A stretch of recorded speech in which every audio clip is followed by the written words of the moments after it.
I've got a new philosophy. No, babes. Yeah. No. What? Yeah. Has it changed everything?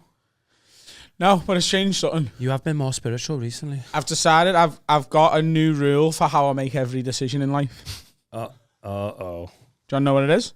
Oh, God. Every business decision? No. Well, maybe. Oh. So the idea is I make a decision based on what would make the best story in 5 years' time. So, like, if we get to the end of it, like a night, if we get to, like, midnight and you're like, oh, should we go home or whatever?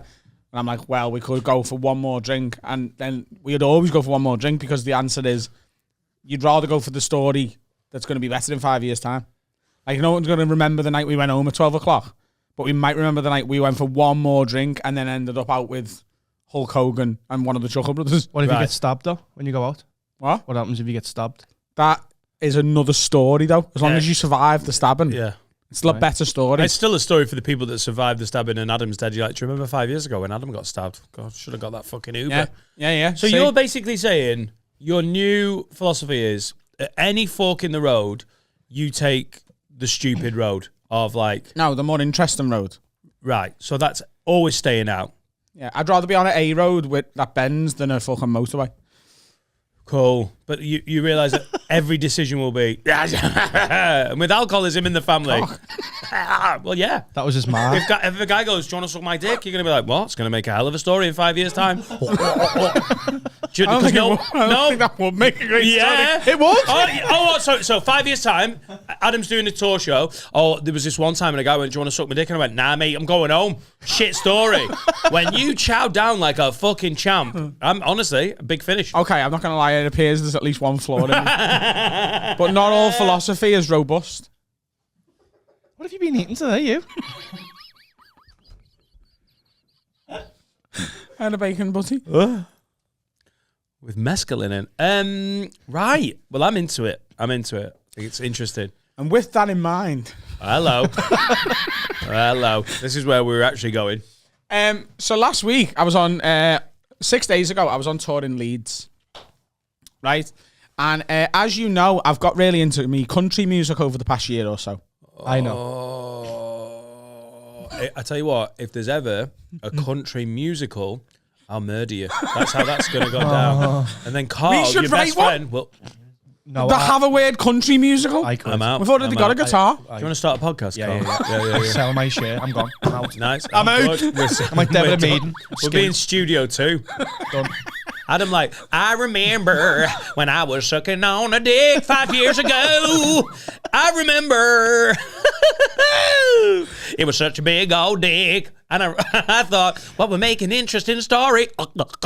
No, it's not. It's what Bo Burnham said, isn't it? It's big dick. 5 years ago. Big in dick. my ass. Okay. But I like it.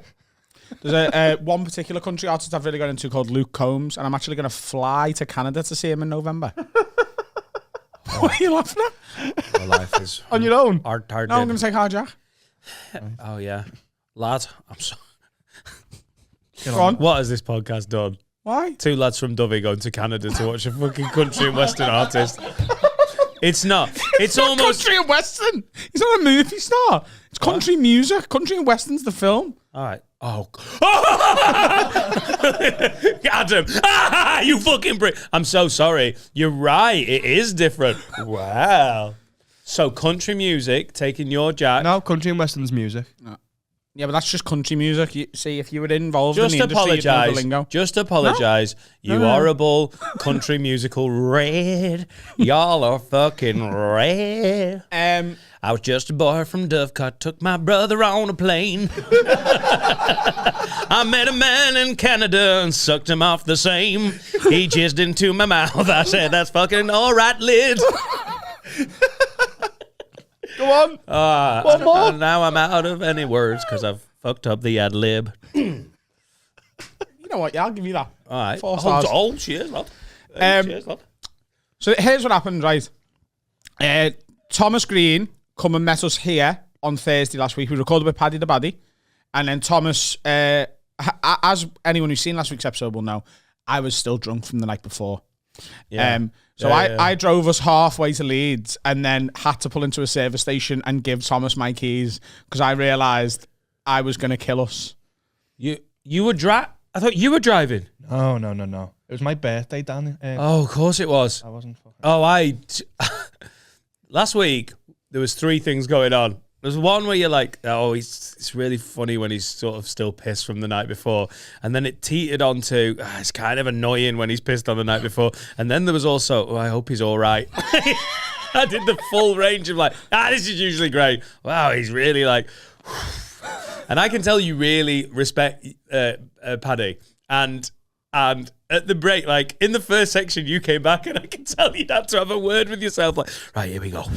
Here we go. So the thing is about you fighting. I'm like, guess what, Adam? You picked the wrong show to get hammered before because I don't know shit. So Cody Covington and Francis Ngannou. When's that happening, Paddy? I'm going to UFC. Get it up me bollocks. I love Cody Covington though. He's so good, isn't he? You invented him. Is he good? He is. He's one of the best fly heavyweights going. No, because he's fast, but he's heavy. He's a fly heavyweight. Like Cyril Gane. Cyril Gane? Yeah, got nice clothes. I love fly heavyweight. Cyril Gane. There's a new one for the lexicon. Love it. Yeah, you were a bit ropey there, kid.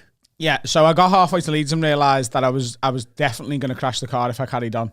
So I gave Thomas my keys and said, you're driving for the rest of the night. We're both fully comp and it's all insured and whatever. Just in case. Just in case anyone's listening. All right, Aviva, back down.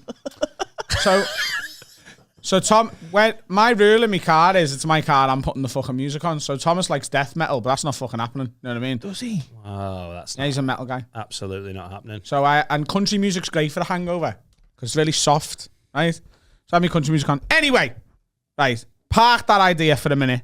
Okay. Right? So in Leeds last week, I did the longest post-show meet and greet I've ever done. I basically the wardrobe. Yeah. Nice. So I did the show at the Wardrobe, completely sold out. I've never sold that room out before. Thanks to this wonderful podcast, we're doing 3 dates there. The 3rd date is on sale now. The first one's already done. Second one's already sold out. And I think there's about 100 tickets left for the 3rd one. I love that venue. It's really good for an hour of stand-up. It's really, really good.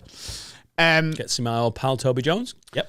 So you go backstage, and I just said to the audience, as I do at the end of every tour show, look, if anyone wants to stick around for about 20 minutes, I'll take a picture with you. But if you want to go home, that's fine. But I need 20 minutes now when I finish a show. So is that like you, because I'm doing this tour, you've done this before, in my head, you leave it a little bit so you don't just stay on stage and everyone goes, oh, fuck it while he's here. 20 minutes to just let the people who aren't that bothered just go home. Well, so you're just getting out, you're getting the hardcore. That's maybe 1% of it. All right. But I'm quite happy to take a picture with everyone who comes to see me, and I genuinely mean that. I know we've sort of had a laugh last week with Paddy on and talking about like people being dicks when they're asking for pictures and whatever. Different at your show though, isn't it? Yeah. If you pay for the ticket to see me, I absolutely want to say hello and take a picture with as many people who want it. But yeah, if the people who aren't really asked go home, it's not the end of the world. Do you know what I mean? But the 20 minutes, I just need to relax. When I've done an hour on stage, I haven't really got it in me to then go straight into a crowd of people who are grabbing me and taking pictures. I just haven't. I need to just tone down a bit, have a glass of Coke or a bottle of water or a cup of tea or something, and then I'll go back out and speak to people. So I've done that. And as you're saying, like, oh, well, a lot of them will have got off. A lot less than would normally have got off had got off. Because the bar upstairs in the Wardrobe was staying open till 11 or midnight, and the show started at 7:30, so it was done by 10, maybe 9:30 even. So I go upstairs and there's at least 100 people waiting. So I'm going from person to person to person. I've just got a bottle of water, and Thomas is doing the same. Thomas is sort of 2 groups of people behind me. So someone deals with me, and then 2 minutes later they're talking to Thomas, and he's talking to everyone as well. And then Thomas... Because he's loved, isn't he? That episode was so popular. Yeah, and he's also smashing it on the tour. He's doing really well. Yeah. So I'm just walking around, and Thomas comes up to me and goes, should we have 1 pint? I said, yeah. I went, get me a shandy, a lager top. Right. So I ended up having 2. But those 2 shandies took me till midnight to drink because there was so many people around. We got talking to...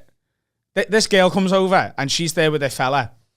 She's like, can I get a picture? She goes, my fella's sister loves you, and she's gone to the toilet, and it'll do her head in if we've got a picture and whatever.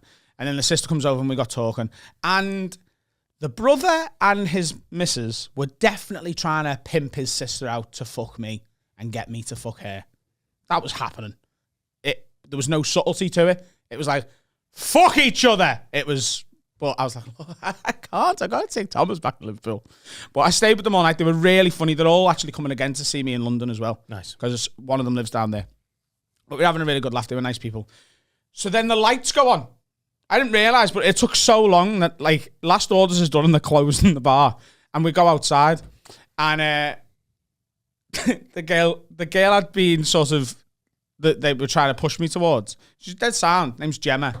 She goes, oh, by the way, I run a vintage American sportswear shop in Leeds. And I went, yeah. Is it called Blue Collar? It's called Blue Collar Boys. Oh my God, they've just been in touch with me on Instagram about a month ago and went, oh, we want to send you some stuff. Yeah, and she said you blanked her. Mate, I've been meaning to send. I got back in touch and then I've not sent my size.